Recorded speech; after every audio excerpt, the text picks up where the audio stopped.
Good morning, everyone. Welcome into my office here at Bethany. Blessed to have you with me today. This week, as we get closer and closer to Holy Week, we start to look at Jesus' work towards new life and resurrected life. We actually have the gospel of the raising of Lazarus from the dead. We also have a wonderful Old Testament reading from Ezekiel, the dry bones in the wilderness being brought back to life.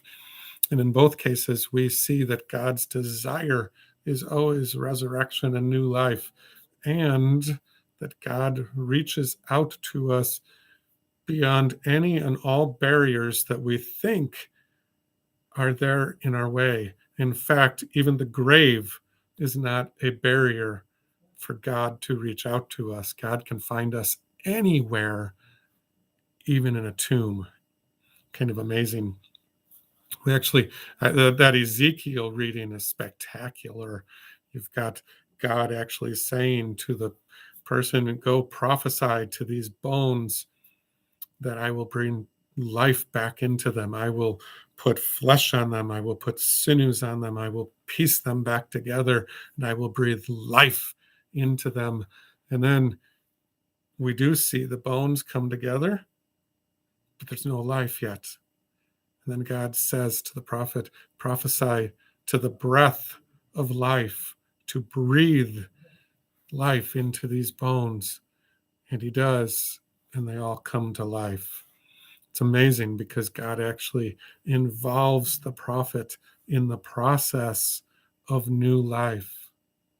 And then we have this great gospel, Jesus and Lazarus having died, his sisters, why weren't you here sooner? Why didn't you come sooner? And Jesus calling Lazarus out of the tomb on the third day, kind of foreshadowing a little bit, right? In any case, you've got Jesus bringing Lazarus back to life. What's evident to us is that God's divine will, God's divine work is life and new life and resurrected life and recreated life. But it's all about life. And there aren't any barriers in the world, not even a tomb, not even a grave, that put us beyond the reach of God. And that lesson from Ezekiel, that we're involved somehow in that process, that God reaches out to us and says, prophesy to new life, call for new life. It's amazing to me that we get to be involved in that process. You sometimes wonder why. Why would God want to involve us in the process of new life? Mainly because while we are God's creations, we are also co-creators in the world with God. We're made in the image of God. We are created co-creators of life in this world. We have the opportunity to build new life ourselves.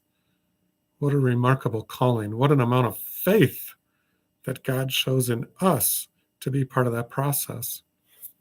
So as we get ready for Easter, as we get ready for Holy Week and then Easter, we start to realize that this whole idea of new life is not just a gift that is given to us, but it is also a process of God, a will of God that God calls us into, to participate in, not just to receive, but to give as well.